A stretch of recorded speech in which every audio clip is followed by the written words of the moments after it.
In the vast landscape of spiritual and esoteric philosophy, few concepts are as profound and as mysterious as the monad. The word itself comes from the Greek monos, meaning unity or the one. But this isn't just unity in a simple sense. This is absolute unity, the indivisible origin of all that exists.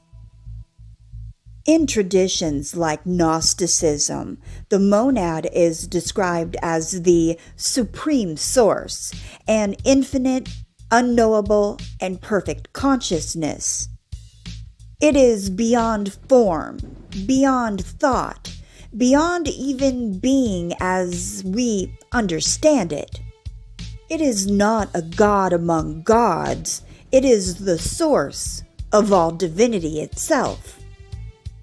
Imagine a light so pure, so absolute, that everything else is simply a reflection of it. That is the monad. In Gnostic teachings, the monad is often referred to as the invisible spirit, or the Father of all, not in a gendered sense, but as the origin point of existence. It does not create in the way humans create.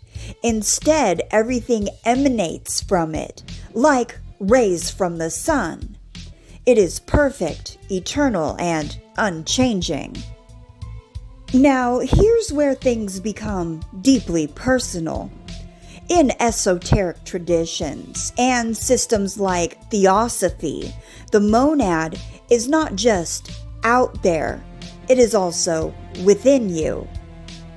Each human being is said to carry a divine spark, a fragment or expression of this infinite source. This spark is your true essence, far beyond your personality, your thoughts, or even your soul as commonly understood. This inner monad is often described as a spiritual triad. Atman, the divine spirit. Buddhi, the spiritual soul or intuition. Higher manas, higher mind or divine intelligence. Together, they form your eternal identity, the part of you that never dies, never changes, and never forgets its origin. A key distinction in these teachings is the difference between the monad and the soul. The monad is eternal and unchanging. The soul, however, is evolving. Think of it this way. The monad is like the sun, and the soul is like a lens through which the light is expressed. Across lifetimes, if you subscribe to reincarnation, the soul gathers experiences, lessons, and awareness. But the monad, it remains untouched, pure, and whole. It is not becoming, it already is. So, why does this divine spark enter into the complexity of life? Why descend into matter, limitation, and forgetfulness? Well, esoteric philosophy suggests that the monad undergoes a cosmic journey of self-realization. It expresses itself through countless forms: mineral, plant, animal, human, and gradually awakening to its own divine nature.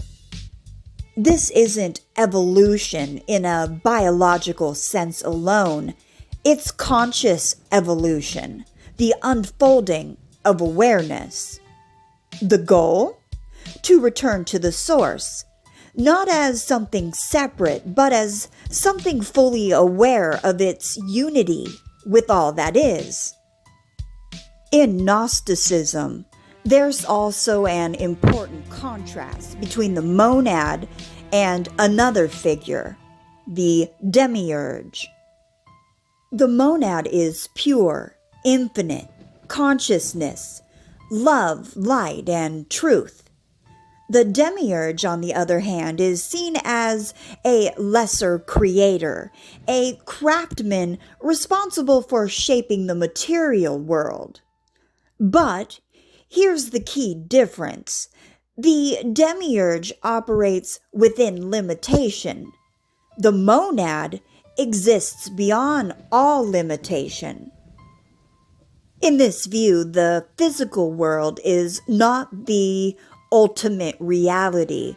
It's a reflection or even a distortion of a higher spiritual truth.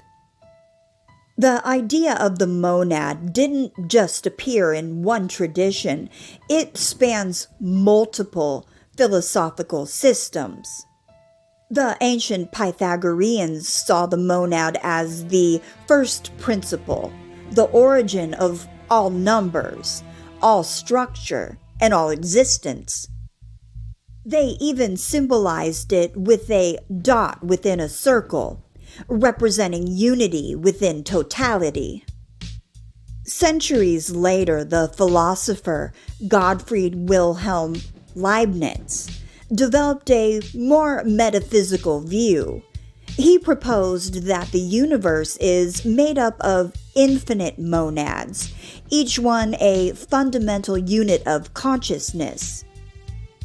According to Leibniz, these monads did not interact physically, but instead reflect the entire universe from their own perspective.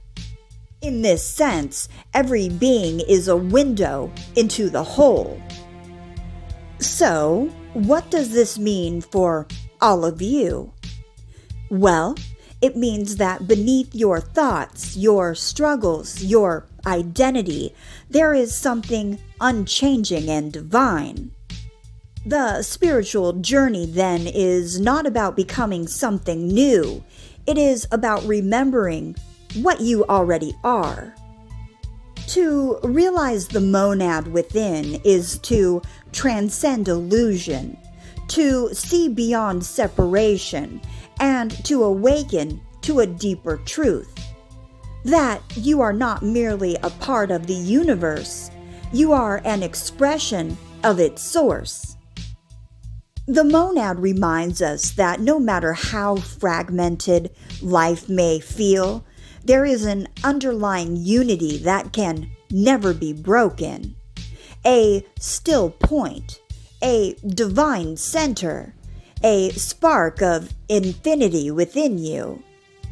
And perhaps the greatest realization of all is that the journey you are on is not away from the source, but back to it.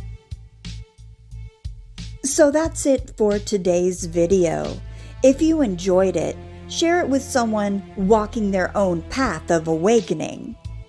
Until next time, stay aware, stay grounded, and keep seeking the deeper truth. All right, everyone, take care. Peace.